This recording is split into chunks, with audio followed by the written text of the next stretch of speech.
कल की क्लास में हमने बच्चों प्रश्नावली 4.7 के 1 से लगा के हमने 4 तक के क्वेश्चन सॉल्व कर लिए थे, ठीक है।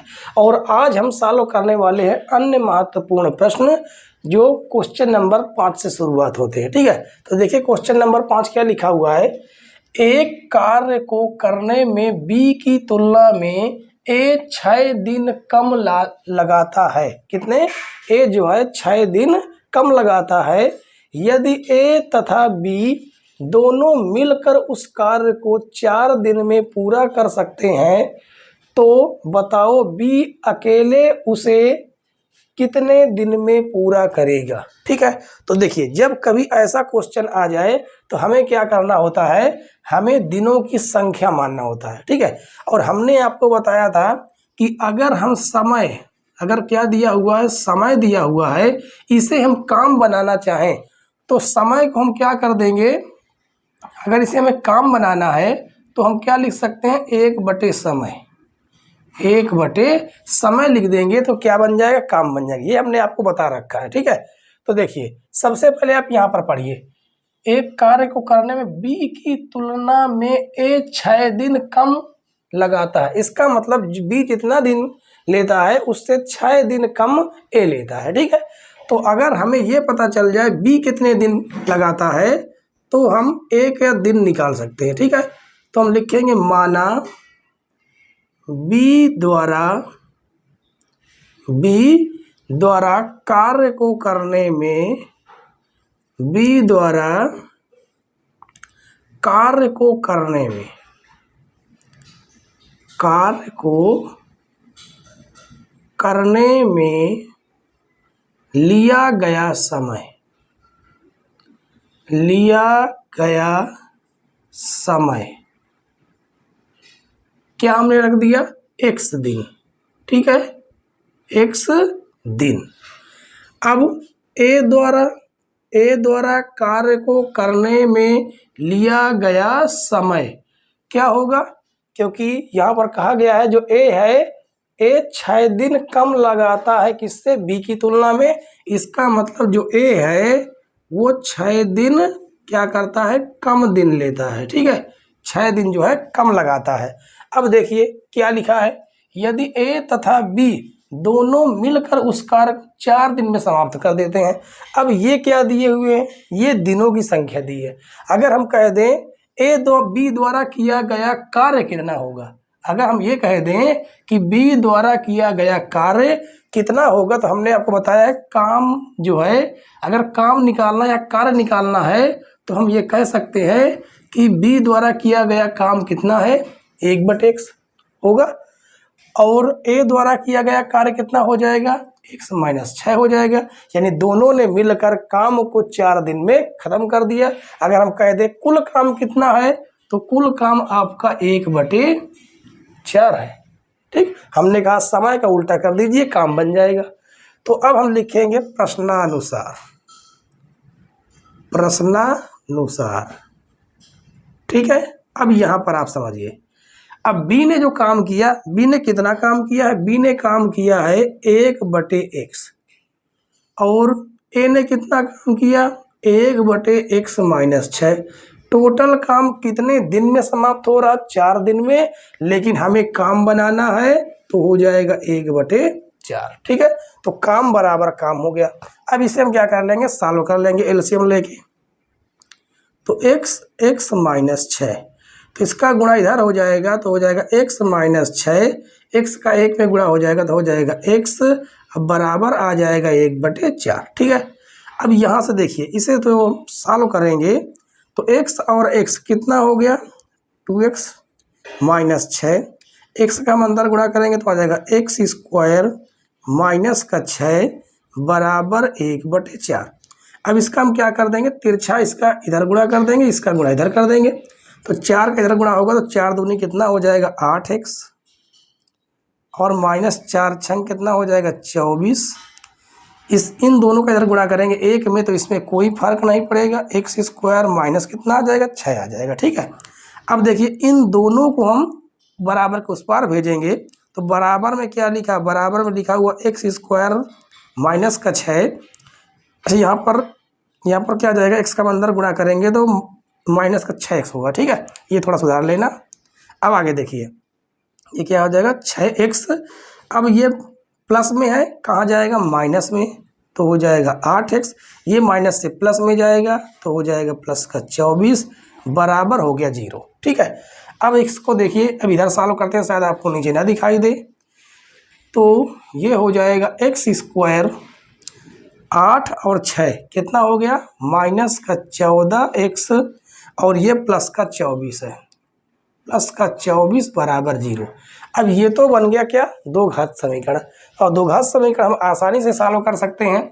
तो देखिए इसे आसानी से हम सॉल्व कैसे करेंगे, जोड़ने पर 14 होना चाहिए, गुणा करने पर 24 होना चाहिए। तो हमने ऐसी आपको ट्रिकें ढेर सारी बता चुके हैं। अगर आपने न देखा हो तो पीछे की वीडियो हमने डिस्क्रिप्शन में भी जितनी भी हमने वीडियो आज तक डाली हुई हैं वो सारी की सारी डिस्क्रिप्शन में आज की वीडियो में हम डाल देंगे। ठीक है, आप वहां जाके देख सकते हैं, या तो आप प्लेलिस्ट में चले जाइए, वहां पर आपकी इसे सॉल्व करने के तरीके सारे हम बता चुके हैं। ठीक है, तो देखिए कैसे सॉल्व करेंगे, एक्स स्क्वायर माइनस, तो ऐसी हमें संख्या चाहिए, जोड़ने पर कितना होना चाहिए 14 होना चाहिए और गुणा करने पर 24 होना चाहिए। देखिए 12 दूनी 24, 12 दो 14। ठीक है, और प्लस 24 बराबर 0। अब आगे देखिए सॉल्व करेंगे, एक्स स्क्वायर, एक्स का अंदर गुणा कर देंगे तो 12x माइनस का 2x प्लस का 24 बराबर 0। यहाँ से x कॉमन कर लेंगे, x माइनस 12, यहाँ से माइनस का 2 कॉमन कर लेंगे। जैसे ही माइनस का 2 कॉमन करेंगे ये बन जाएगा धन का, ये बन जाएगा ऋण का। ठीक है, तो बराबर हो गया 0। अब देखिए यहाँ से क्या कॉमन मिल रहा है, यहाँ से कॉमन मिल रहा है x माइनस 12 और यहाँ से कॉमन मिल, यहाँ पर क्या बच जाएगा, x बच जाएगा, यहाँ बच जाएगा माइनस का 2 बराबर 0। ठीक है, अब आगे देखिए, अब इसे हम, ये दोनों 0 के बराबर हैं तो दिखाएंगे 0 के बराबर, x माइनस 12 बराबर 0। तो x बराबर कितना आ गया, 12 आ गया। एक मान तो हमारा ये आया, और x माइनस 2 बराबर 0, तो x बराबर कितना आ गया, 2 आ गया। तो हमारे ये दो मान आए हैं। अब दो मान में से कौन सा मान सही है ये हमें देखना है। ठीक है, तो इधर देखिए कौन सा मान सही होगा और कौन सा मान गलत होगा। अब यहाँ पर दे रखा है, क्या दे रखा है, B की तुलना में A 6 दिन कम लगाता है। अगर हम ये मान लेते हैं कि B ने कितना दिन लगाया, B ने 2 दिन लगाया। ठीक है, हमने माना जो B की वैल्यू है, B ने कितने दिन लगाया, 2 दिन लगाया, तो A कितने दिन लगाया होगा, A इससे 6 दिन कम लगाया। क्या है, 6 दिन कम। देखिए x की वैल्यू 2 रख के देखिए, 2 माइनस 6 यानी माइनस का 4, A ने माइनस का 4 दिन लगाया। बिल्कुल ये गलत है। क्या है, गलत है, क्योंकि कभी समय माइनस में नहीं हो सकता। ठीक है, इसका मतलब ये जो मान है, ये मान क्या होगा, ये मान अमान्य होगा। ठीक है, और ये वाला मान क्या होगा, मान्य होगा। तो हम यहाँ से कह सकते हैं कि B जो है, क्या पूछा गया था, बताओ B अकेले उसे कितने दिन में पूरा करेगा। तो B अकेले उस काम को कितने दिन में पूरा कर देगा, 12 दिन में। तो हम लिख देंगे अतः B अकेले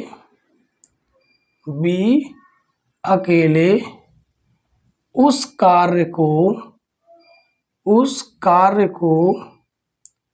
12 दिन में पूरा करेगा। ठीक है, 12 दिन में पूरा करेगा।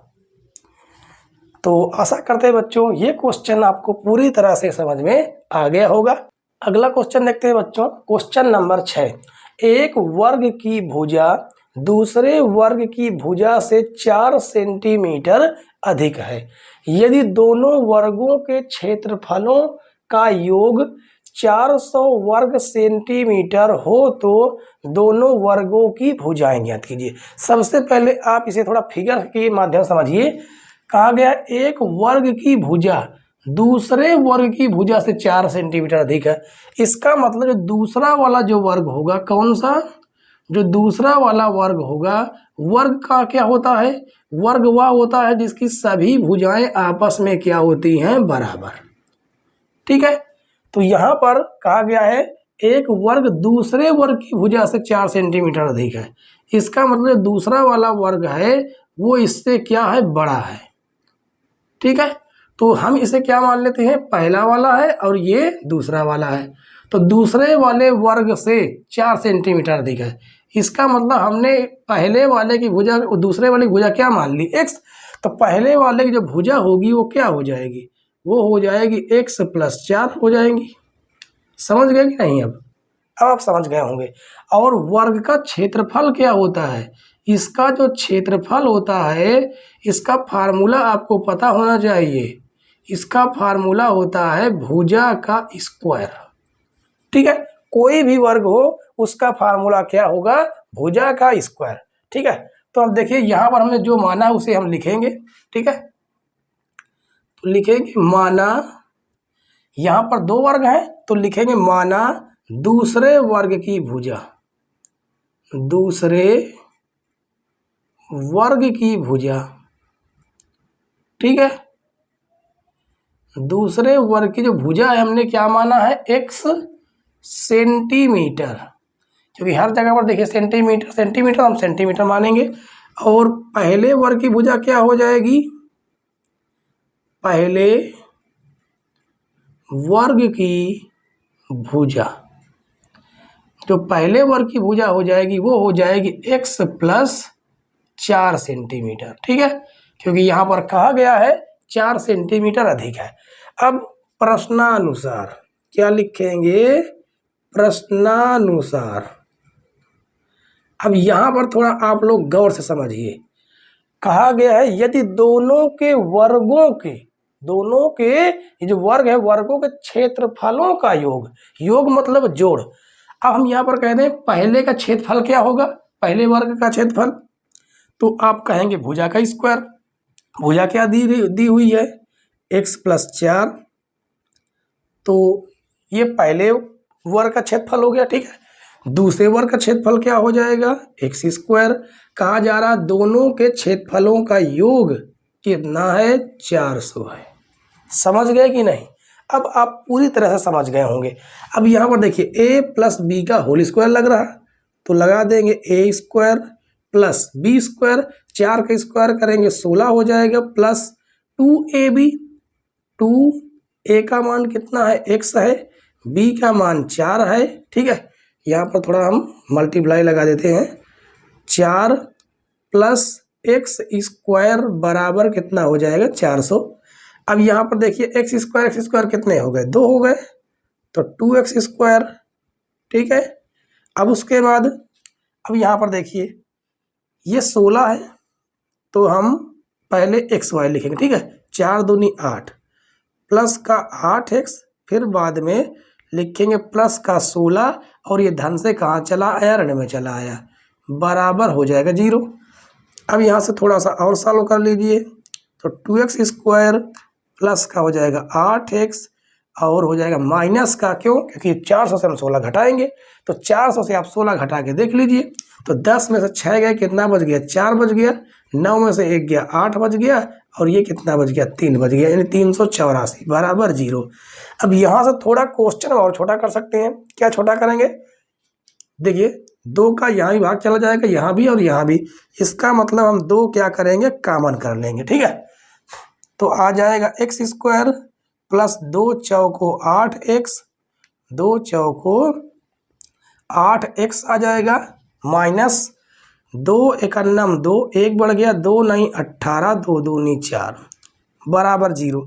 अब ये 2 गुणे से भाग में चला गया, 0 बटे संख्या 0 हो जाता है, तो यहाँ से आ जाएगा x² प्लस का 4x माइनस का 192 बराबर 0। अब ये तो बन गया द्विघात समीकरण। ठीक है, द्विघात समीकरण हमने बना दिया। अब आगे देखिए, अब हम क्या करेंगे, हमें ऐसी संख्या चाहिए कि घटाने पर 4 आ जाए और गुणा करने पर 192 आ जाए। और हमने आपको इसका तरीका क्या बताया था कि हम क्या करेंगे, 192 कर लेंगे गुणनखंड और सॉल्व करेंगे, घटाने पर 4 आना चाहिए, ऐसी दो संख्याएं चाहिए। तो देखिए 2 एकन्नम 2, 2 अठे 2 एकन्नम, अच्छा यहाँ पर क्या हो जाएगा, 2 नई 18, एक बढ़ गया और 2 छंग 12, ठीक है। 2 नहीं 18, एक बढ़ गया 2 छंग 12, फिर 2 से काटेंगे, 2 चौको 8, एक बढ़ गया 2 8 16, फिर 2 दूनी 4, 2 चौको 8। इस तरह हम क्या करेंगे, काटते रहेंगे इसे, ठीक है। तो 2 तिहाई 6 और 3 एकन्नम 3।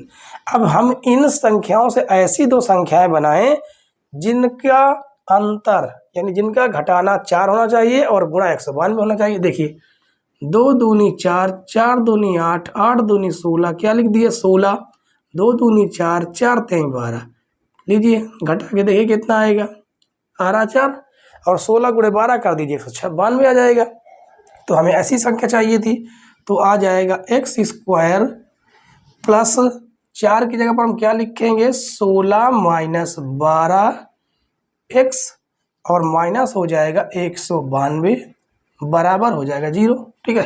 अब एक्स का हम अंदर गुणा कर देंगे तो आ जाएगा x square plus 16 x minus 12 x minus का 100, अच्छा यहाँ पर 196 है, वो 92 है, 96 नहीं, कितना है 192, ठीक है, बराबर हो जाएगा 0।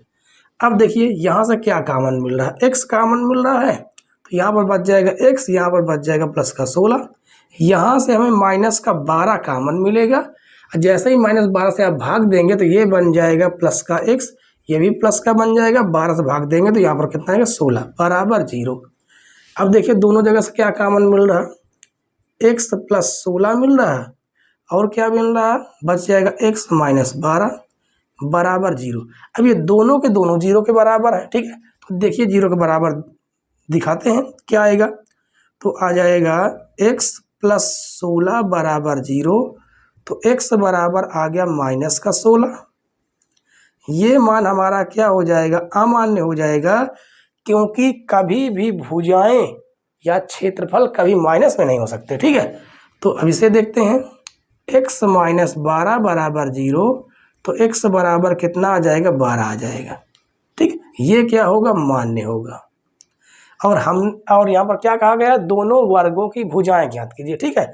तो हम लिखेंगे दूसरे वर्ग की भुजा, क्या लिखेंगे, दूसरे, क्योंकि हमने पहले उसी को माना था, तो दूसरे वर्ग की भुजा हमने x माना था और x की वैल्यू कितनी निकल के आई 12 सेंटीमीटर।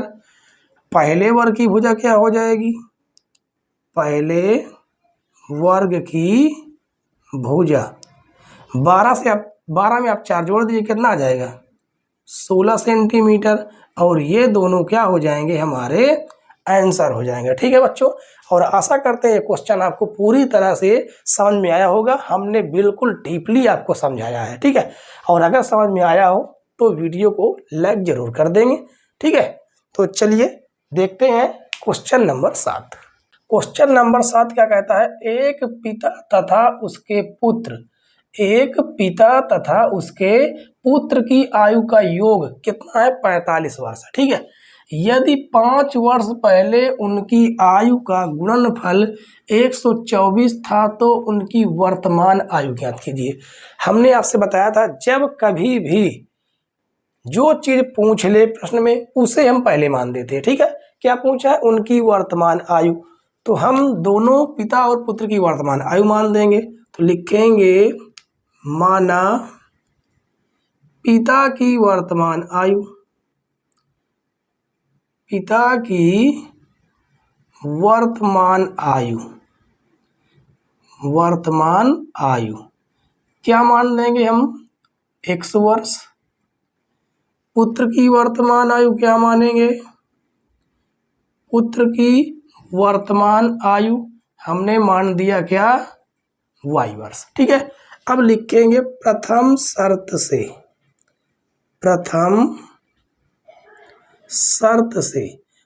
शर्त का मतलब है पहली बार जो बात कही गई है वो, ठीक है। क्या बात कही गई है कि पिता तथा उसके पुत्र की आयु का योग, मतलब पिता और उसके पुत्र की उम्र अगर हम क्या कर दे, जोड़ दे, यानी x प्लस y दोनों की उम्र अगर हम जोड़ देते हैं तो कितना हो जाता है 45 वर्ष, ठीक है। इसे हम क्या मान देंगे, समीकरण एक मान सकते हैं, लेकिन यहाँ से हम एक वैल्यू निकाल लेंगे। किसकी मान निकाल लेंगे? एक्स की, वाई की वैल्यू। तो यहाँ से वाई की वैल्यू क्या निकल के आएगी? 45 माइनस एक्स। इसे हम मान देंगे समीकरण एक। ठीक है, अब लिखेंगे द्वितीय शर्त से, द्वितीय शर्त से। ठीक है, अब देखिए दूसरी शर्त क्या कही गई है?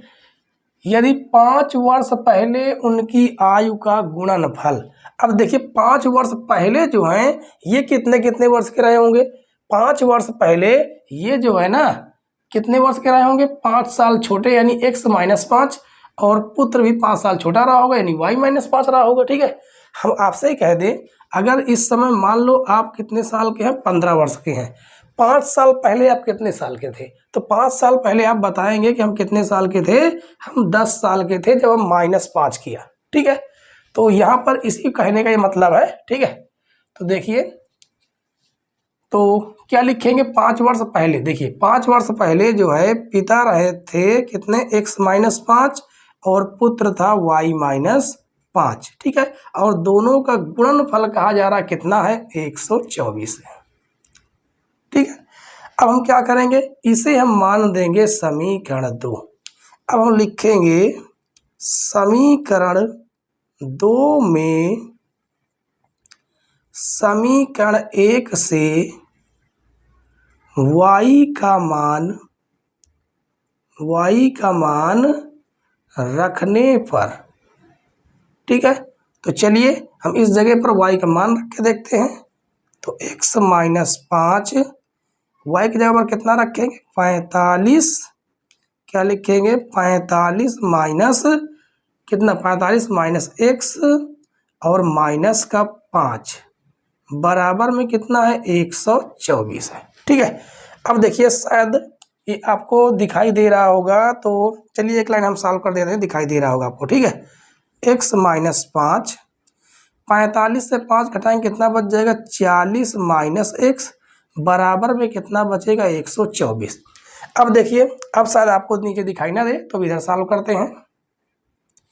दोनों का आपस में हम गुणा कर लेंगे, तो x का गुणा 40 में करेंगे तो आ जाएगा 40x।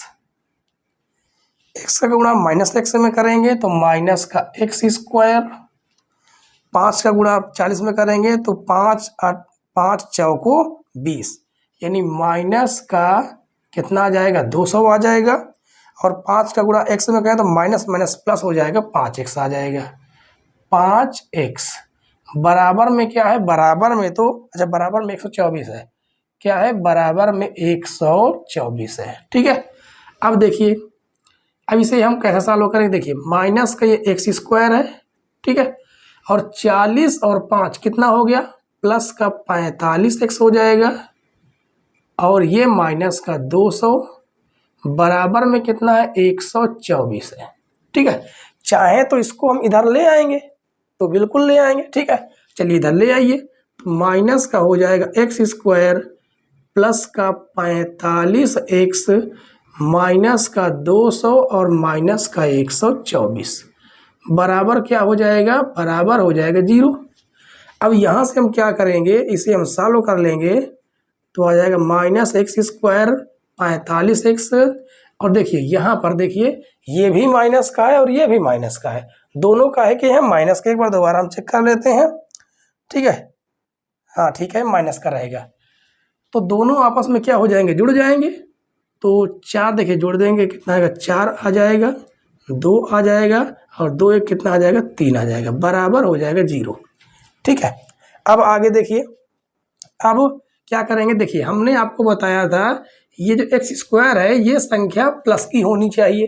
ठीक है, तो प्लस के होने के लिए हम क्या करेंगे? माइनस से इसमें भाग दे देंगे या माइनस का मन करेंगे। ठीक है, तो देखिए, तो अंदर के सारे निशान बदल जाएंगे, तो ये हो जाएगा x² माइनस का 45x और प्लस का 324 बराबर 0, और ये माइनस को उधर भेज देंगे तो चला जाएगा 0 में, यानी x² माइनस का 45x प्लस का 324 बराबर 0।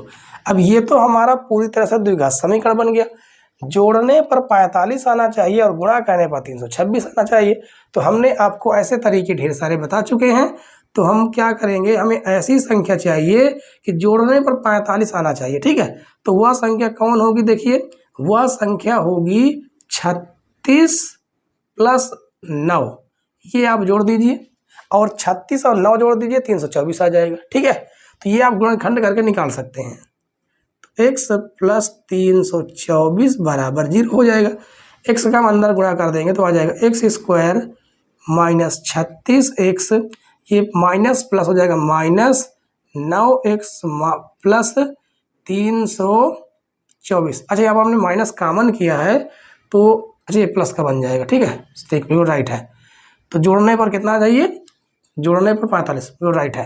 अब आगे देखिए बराबर 0। ठीक है, तो यहाँ से देखिए क्या कॉमन है, यहाँ से x कॉमन है तो x कॉमन करेंगे तो बच जाएगा x माइनस 36 और यहाँ से माइनस का 9 कॉमन है तो आ जाएगा x, माइनस भी कॉमन करेंगे माइनस हो जाएगा और 9 का भाग देंगे तो कितने बार में जाएगा, 36 बार में, बराबर 0। अब यहाँ से देखिए क्या कॉमन है, यहाँ से कॉमन है x माइनस 36 और कॉमन है x माइनस 9, बराबर हो जाएगा 0। ठीक है, अब यहाँ से हम क्या करेंगे, दोनों जीरो के बराबर, दोनों को जीरो के बराबर दिखा के हम क्या कर लेंगे, x की वैल्यू निकाल लेंगे। ठीक है, तो x माइनस 36 बराबर 0, तो x बराबर कितना प्राप्त हो गया, 36। एक मान तो हमारा ये प्राप्त हो गया और दूसरा x माइनस 9 बराबर 0, तो x बराबर कितना प्राप्त हो गया, 9 प्राप्त हो गया।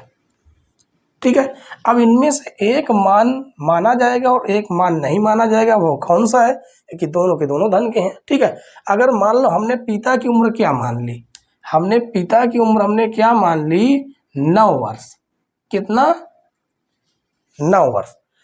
तो जो पुत्र की उम्र है, पुत्र की उम्र y वर्ष है और हम 9 का मान जैसे ही समीकरण कहाँ पर रखेंगे, समीकरण 1 में रखेंगे, तो जो पुत्र हमने y माना था, तो जो पुत्र की उम्र कितनी निकल के आ जाएगी, यहाँ पर 45 माइनस 9 कर देंगे तो आ जाएगा 45 माइनस 9, कितना आ गया, 36। अब यहाँ पर आप खुद दिमाग लगाइए कि पिता 9 साल का है, पुत्र 36 साल का, हो सकता है क्या ऐसा, बिल्कुल नहीं हो सकता। मतलब पुत्र बड़ा हो गया, पिता छोटा हो गया, ऐसा नहीं हो सकता। तो यहाँ पर हमने जो ये माना है, ये मान क्या होगा, अमान्य हो जाएगा। ठीक है, और ये मान क्या होगा, माना जाएगा, मतलब ये होगा मान्य। तो हमने जो पिता की उम्र मानी थी वो हमारी निकल के आ चुकी है।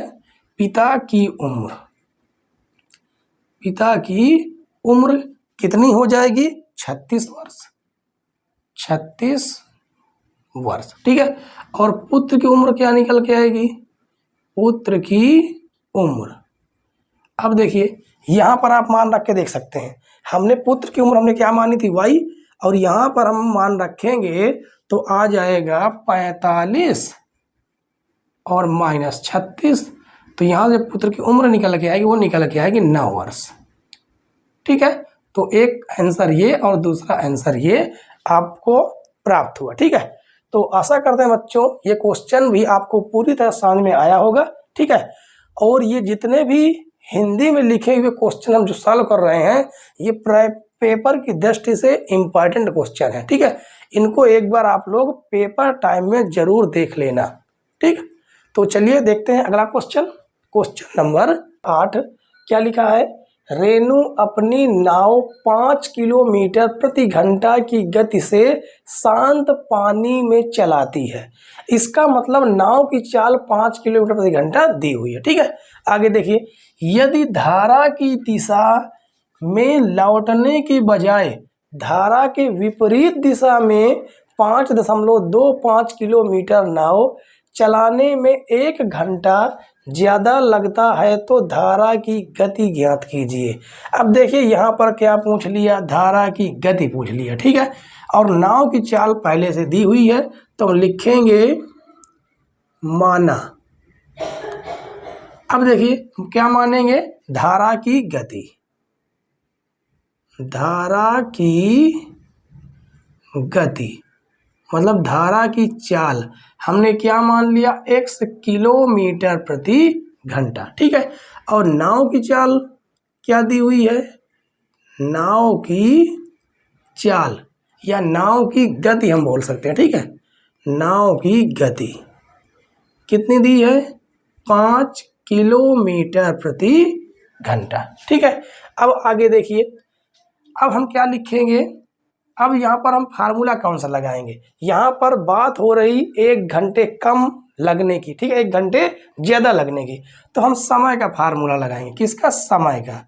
और आप समय का फार्मूला जानते हैं, समय बराबर दूरी बटे चाल, ये फार्मूला होता है, ठीक है।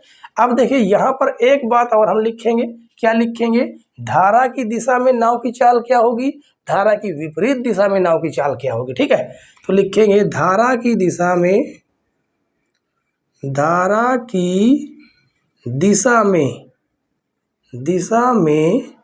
नाव की चाल, नाव की चाल क्या हो जाएगी, 5 + x किलोमीटर प्रति घंटा हो जाएगी, ठीक है। अब धारा की दिशा का मतलब है जिस दिशा की ओर पानी बह रहा है उसी दिशा की ओर नाव भी चले। तो आप लोग ने महसूस किया होगा, जब कभी आप लोग नदी या नहरों में नहाया होगा तो जिस तरफ पानी बहता है उस तरफ हम बहुत तेजी से गति करते हैं, ठीक है। इसका मतलब धारा की दिशा और नाव की दिशा ये आपस में जुड़ जाती है, ठीक है। तो आगे देखिए, तो लिखेंगे धारा की दिशा में नाव की चाल हो गई। अब धारा की विपरीत दिशा में, धारा की विपरीत दिशा में नाव की चाल, नाव की चाल क्या हो जाएगी, 5 - x किलोमीटर प्रति घंटा, ठीक है। अब समय का हम फार्मूला लगाते हैं, देखिए समय बराबर, अब देखिए यहाँ पर कहा गया है धारा की दिशा में लौटने के बजाय, मतलब धारा की दिशा में जाने में कुछ तो समय लग रहा होगा, ठीक है। तो लिखेंगे समय बराबर, अच्छा यहाँ पर हम प्रथम शर्त डाल देते हैं, ठीक है, ताकि आपको याद रहे। क्या लिखेंगे, प्रथम शर्त से, प्रथम शर्त से, ठीक है, समय बराबर दूरी कितनी चली जा रही है, जितनी विपरीत दिशा में जा रहा है उतना ही हम धारा की दिशा में भी जाते हैं, ठीक है। तो 5.25 किलोमीटर, ठीक है। तो समय बराबर दूरी बटे चाल, किधर, धारा की दिशा की बात हो रही है, ठीक है। यदि यहाँ पर हम लिख देते हैं, ठीक है, यहाँ पर हम लिखे दे रहा ताकि आपको पता रहे, ठीक है। प्रथम शर्त से धारा की दिशा में लगा समय, धारा की दिशा में जाने में लगा समय, जाने में लगा समय, ठीक है। तो देखिए अब हम समय का लगा देते हैं फार्मूला, अब आप कंफ्यूज नहीं होंगे। समय बराबर दूरी 5.25, दूरी बटे चाल, देखिए धारा की दिशा में नाव की चाल क्या हो जाएगी, 5 + x, इसे हम मान देंगे समीकरण 1, ठीक है। अब द्वितीय शर्त से क्या लिखेंगे, द्वितीय शर्त से, ठीक है। अब लिखेंगे धारा की विपरीत दिशा में, क्या लिखेंगे, धारा की विपरीत दिशा में जाने में लगा समय, जाने में लगा समय, ठीक है। यहाँ पर भी हम समय का ही फार्मूला लगाएंगे, तो हो जाएगा समय बराबर दूरी कितनी दी हुई है, 5.25, ठीक, ये दूरी दी हुई है। और चाल क्या रहेगी, धारा की विपरीत दिशा में चाल रहेगी 5 - x, लेकिन यहाँ पर एक बात कही गई है, क्या, धारा क्या लिखा है, यदि धारा की दिशा में लौटने की बजाय धारा की विपरीत दिशा में 5.25 किलोमीटर नाव चलाने में 1 घंटे क्या लगता है, ज़्यादा समय लगता है, ठीक है। अब देखिए, अब हम आपको यहाँ पर थोड़ा समझाते हैं कि मान लीजिए यहाँ पर लग रहा कितना घंटा, 5 घंटा। ठीक है, यहाँ पर कहा जा रहा है 1 घंटा ज़्यादा लग रहा है, इसका मतलब क्या लग रहा है, यहाँ पर 6 घंटा लगा रहा होगा। ठीक है, तो हमें इन दोनों को आपस में बराबर करना है। बराबर करने के लिए या तो हम इसमें 1 जोड़ दें और या तो इसमें हम 1 क्या कर दें, घटा दें। ठीक है, तो हम क्या करेंगे, जो 1 घंटा ज़्यादा लग रहा है ना, उस 1 घंटे को हम इसमें क्या कर देंगे, घटा देंगे। ठीक है, और इसे मान देंगे क्या, समीकरण 2। अब ये समीकरण 1 और 2 ये दोनों आपस में क्या है, बराबर है। ठीक है, तो लिखेंगे समीकरण 1 बराबर समीकरण 2। दोनों समीकरणों को आपस में हम क्या करेंगे, बराबर करके सॉल्व करते हैं। ठीक है, तो देखिए कैसे सॉल्व करेंगे। तो देखिए 5.25 बटे में कितना है, x प्लस 5 प्लस x, और बराबर में देखिए कितना है, बराबर में है 5.25 बटे में 5 माइनस x, और क्या है, माइनस का 1, ये है माइनस का 1। ठीक है, अब ये धन से कहाँ आएगा, ऋण में आएगा, तो चलिए इसको हम ऋण में लाते हैं। ठीक है, तो 5.25 बटे 5 प्लस x माइनस 5.25 बटे 5 माइनस x बराबर माइनस का 1 बच जाएगा। यहाँ पर हम क्या करेंगे, यहाँ पर देखिए इसे हम क्या कर लेंगे, कॉमन कर लेंगे, दोनों में एलसीएम भी है। ठीक है, तो देखिए इसको हमने क्या कर लिया, कॉमन कर लिया। जब हमने कॉमन किया तो अंदर हम एलसीएम भी ले लेंगे। एलसीएम क्या आएगा, 5 प्लस x आ जाएगा और 5 माइनस x आ जाएगा। इसका गुणा इधर करेंगे, यहाँ से कॉमन कर लिया, क्या बच गया, 1 बच गया।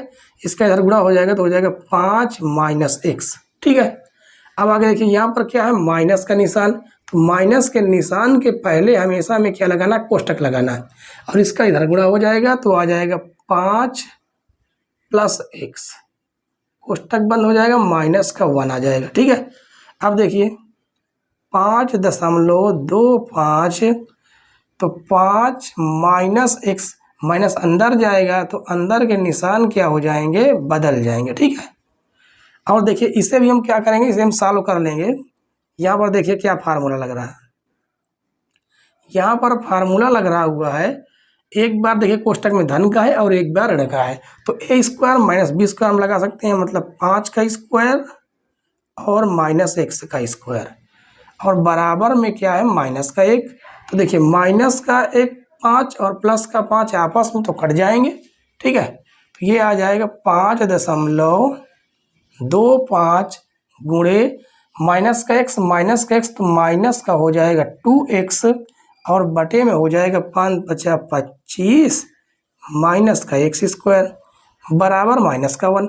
माइनस से माइनस तो हमने क्या कर दिया, काट दिया। ठीक है, अब इस 2x का इसमें हम गुणा कर देंगे, तो देखते हैं 2x का गुणा करने पर क्या आता है, और ये भाग से गुणे में चला जाएगा, तो 2 पंचे 10 के 0 हासिल हो जाएगा 1, 2 दूनी 4, 1 कितना हो जाएगा 5, और 2 पंचे 10, 2 अंक पहले क्या है, दशमलव लगा दिया, और ये क्या है, x है, बराबर में ये भाग से गुणे में जाएगा तो आ जाएगा 25 माइनस x स्क्वायर। ठीक है, अब देखिए अब हम क्या करेंगे, इन दोनों को इस पार लाएंगे तो ये हो जाएगा क्या, x स्क्वायर, ये प्लस का पहले से है 10 दशमलव कितना 5, दशमलव के बाद 0 कोई मात्रा नहीं होता उसे हम नहीं लिखेंगे। ठीक है, तो x हो जाएगा और माइनस का हो जाएगा 25, बराबर में क्या बच गया 0।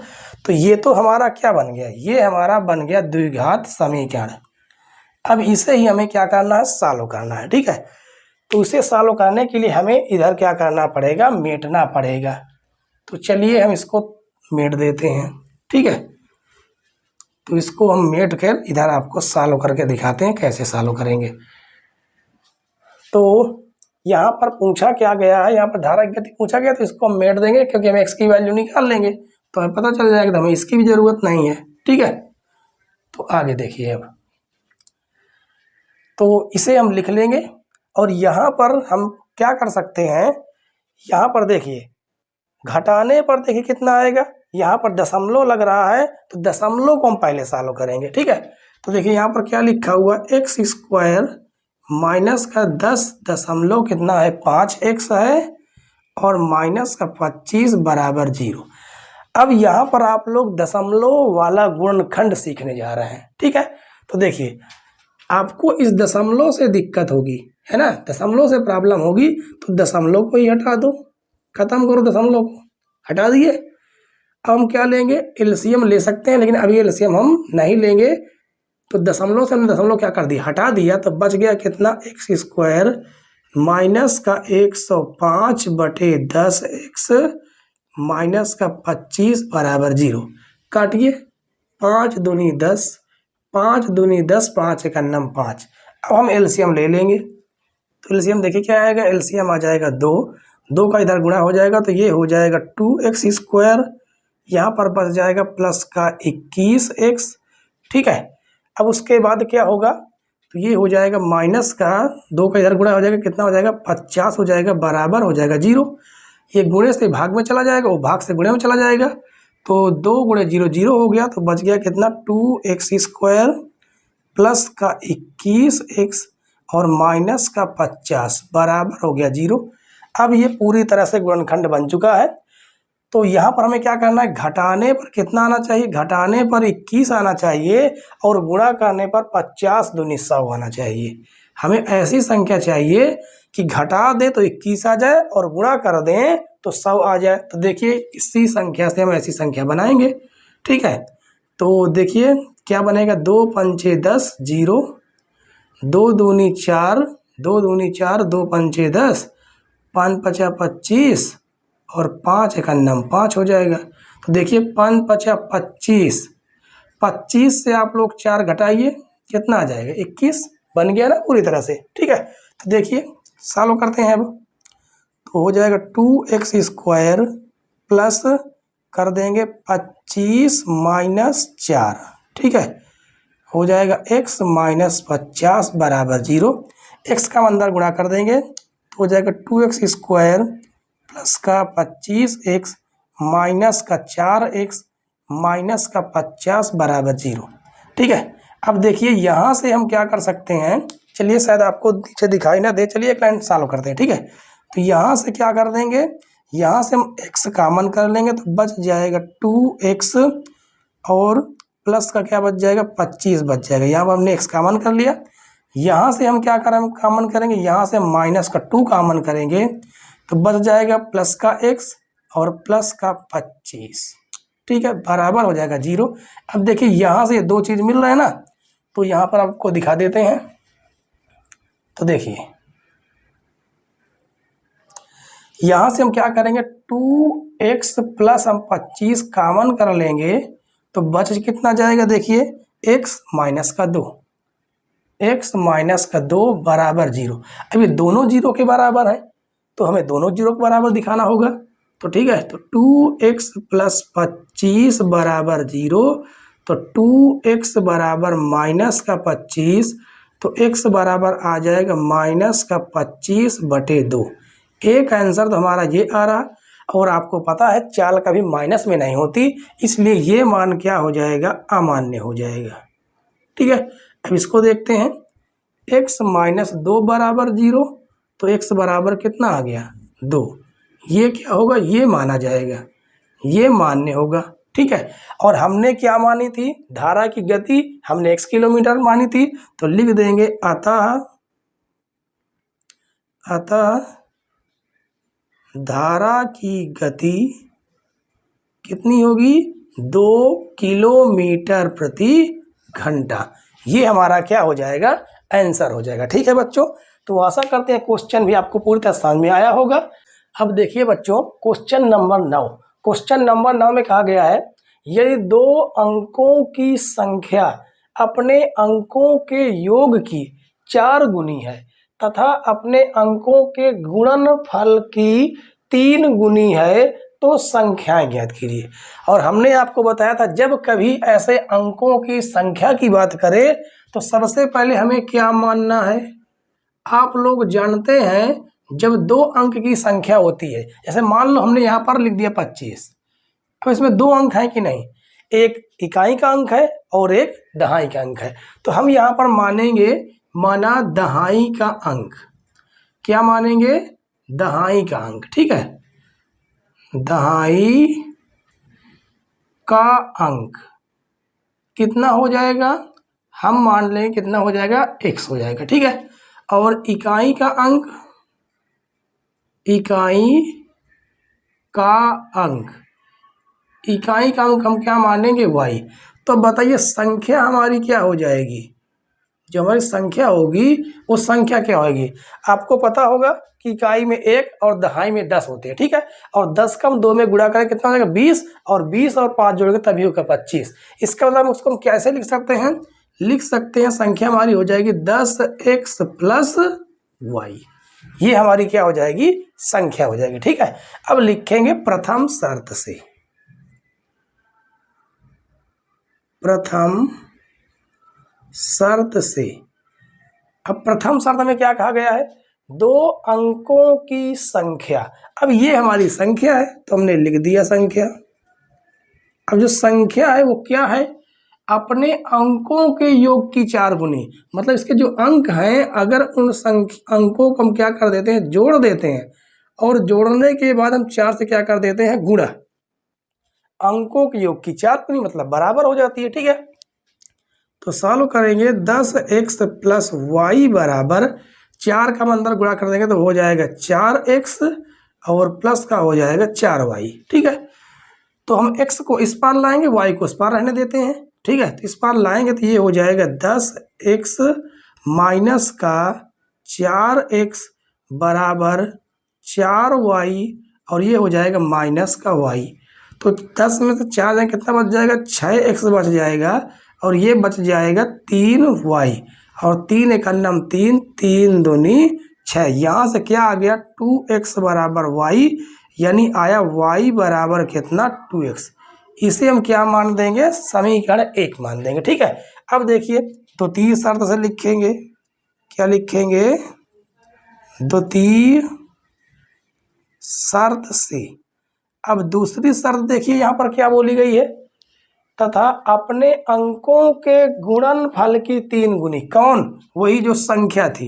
ये जो संख्या है ना, संख्या 10x प्लस y है, अपने अंकों के गुणनफल की, अंकों के गुणनफल मतलब दोनों के अंक आपस में क्या हो गए? गुणा हो गए, उसके गुणनफल की कितनी है?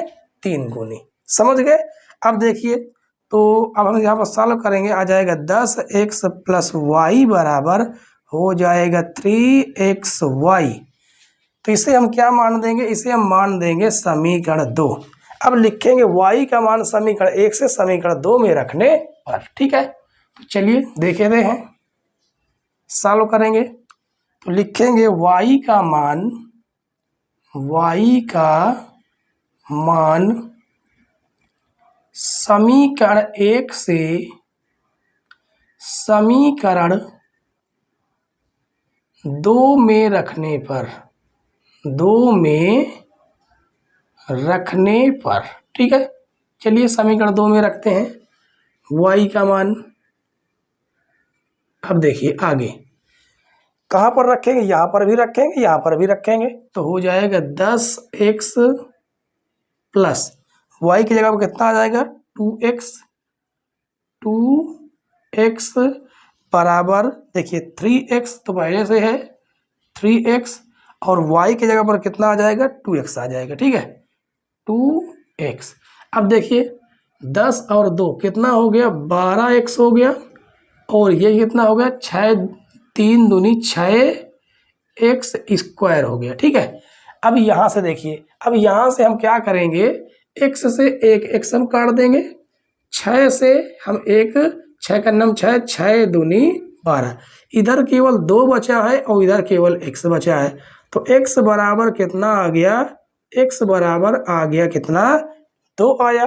ठीक है, तो x की वैल्यू केवल 2 आई है, पूछा क्या गया? संख्या ज्ञात कीजिए। जब x की वैल्यू 2 आई तो x को मान उठाकर हम यहाँ पर रख देंगे तो y की वैल्यू आ जाएगी। ठीक है, तो y की वैल्यू कितनी प्राप्त हो जाएगी? देखिए यहाँ पर रखेंगे तो 2 गुणे 2 यानी कितना प्राप्त हो जाएगा? 2 दूनी 4, यानी y की वैल्यू क्या प्राप्त हो गई, 4 प्राप्त हो गई। और हमें ज्ञात करना था क्या, संख्या। तो देखिए संख्या हम ज्ञात कर देते हैं। तो संख्या बराबर, संख्या देखिए कितनी, 10x प्लस वाई थी, तो 10x की जगह पर हम 2 रखेंगे, प्लस y की जगह पर हम कितना रखेंगे, y की जगह पर 4 रख देंगे। ठीक है, तो 10 दूनी 20 और 20 प्लस 4 हो जाएगा, कितना आ जाएगा, 24। ये हमारी क्या हो जाएगी, आंसर हो जाएगा। ठीक है, और ये हमारी क्या, संख्या हो जाएगी। तो आशा करते हैं बच्चों ये क्वेश्चन नंबर 9 पूरी तरह से हमने आपको डीपली, बिल्कुल छोटे छोटे कॉन्सेप्ट लेकर हमने समझाया है और आपको पूरी तरह से समझ में आ गया होगा। ठीक है, तो देखते हैं आज की वीडियो का लास्ट क्वेश्चन नंबर 10। एक भिन्न का हर अंश के दुगनी से एक अधिक है। ठीक है, दुगना होना चाहिए, यहाँ पर दुगनी नहीं। ठीक है, यहाँ पर क्या है, दुगना होना चाहिए। एक भिन्न का हर अंश के दुगने से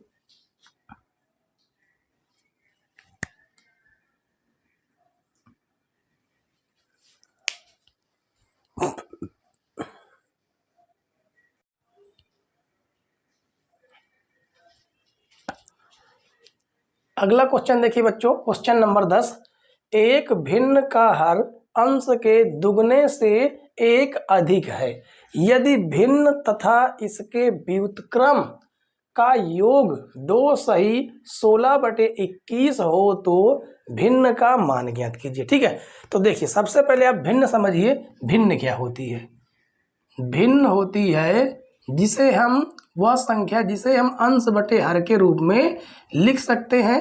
मतलब ऊपर संख्या जो होती है उसे अंश कहते हैं और जो नीचे संख्या होती है उसे हम हर कहते हैं। ठीक है, तो यहाँ पर कहा गया है जो भिन्न का जो हर है, कौन, हर जो है अंश के दुगने से एक अधिक है।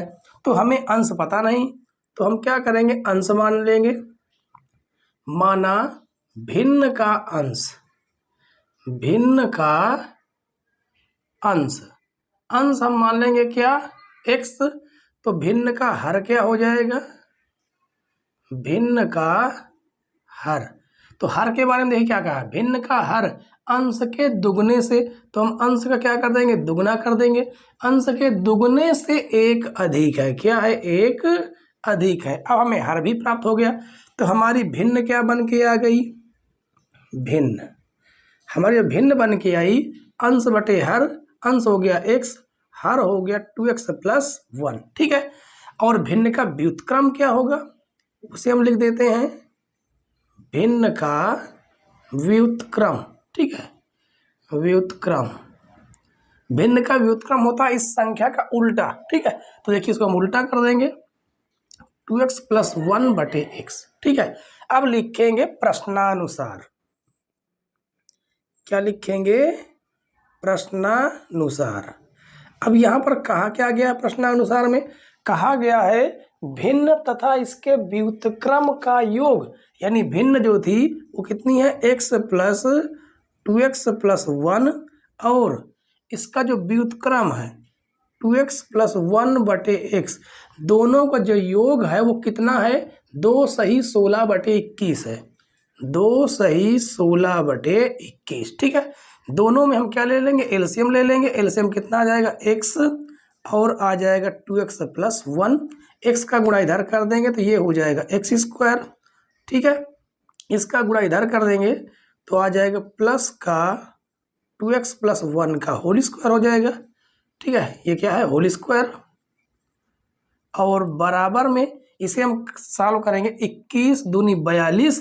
अब 42 में 16 जोड़ेंगे तो कितना आ जाएगा, 58, और बटे में क्या आ जाएगा, 21। ठीक है, तो अब देखिए ये हो जाएगा x² प्लस, यहाँ पर फार्मूला लग रहा है a प्लस b का होल स्क्वायर, यानी a² यानी 2x का होल स्क्वायर हो जाएगा, b² यानी 1 का स्क्वायर प्लस 2, a का मान 2x है और b का मान कितना है, 1 है। ठीक है, और बटे में क्या आ जाएगा, बटे में x का मान अंदर गुणा कर देंगे तो हो जाएगा 2x², 1 का गुणा कर देंगे तो हो जाएगा x बराबर 58/21। ठीक है, ये हमें प्राप्त होगा।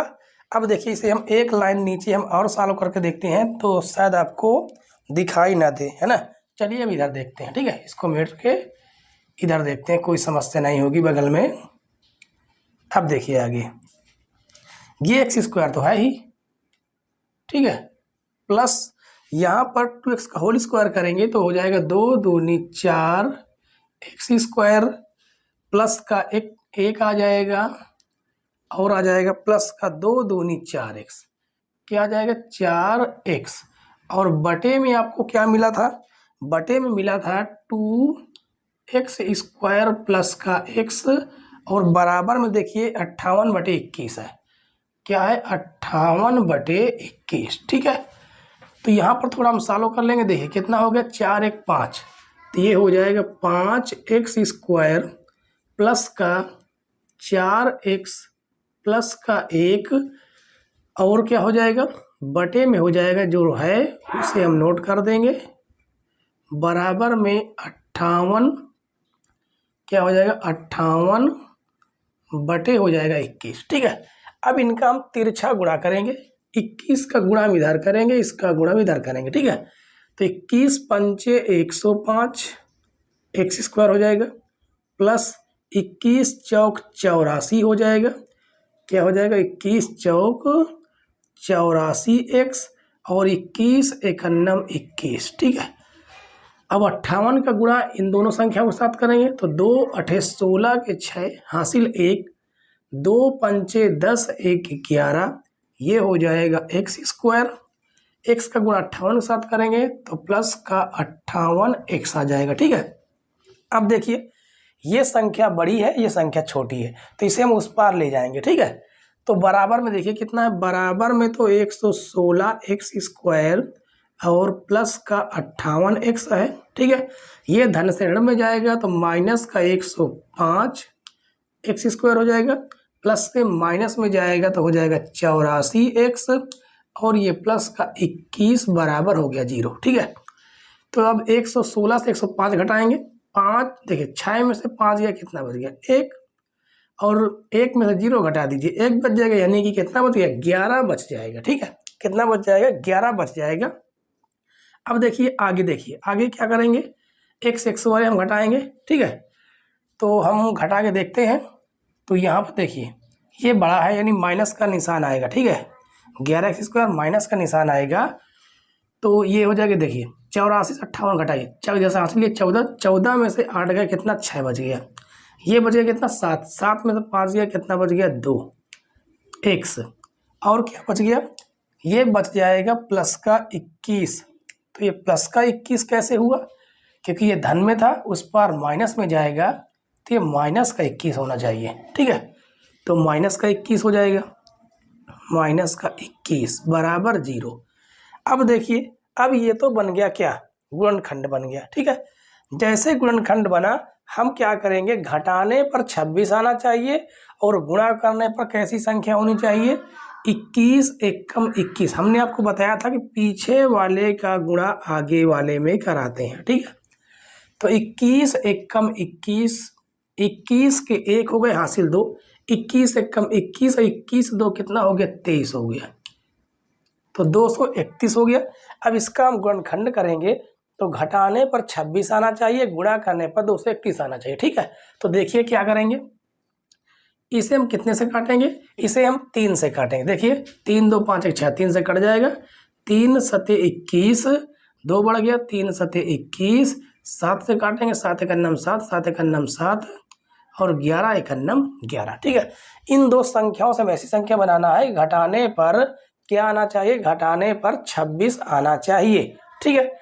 तो देखिए क्या करेंगे, 11 3 33, 33 से आप लोग कितना घटा दीजिए, 7 घटा के देखिए, तो 13 में से 7 गए 6, ये कितना बच गया 2, यानी ऐसी संख्या हमें चाहिए थी, ठीक है। तो देखिए 11x स्क्वायर माइनस 26 की जगह पर क्या लिखेंगे, 33 माइनस 7, तो आ जाएगा 26।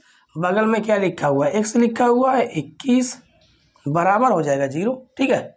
अब देखिए x का हम अंदर गुणा करेंगे, माइनस भी अंदर गुणा हो जाएगा, तो 11x स्क्वायर माइनस का 33x minus minus plus 7x minus का 21 बराबर 0।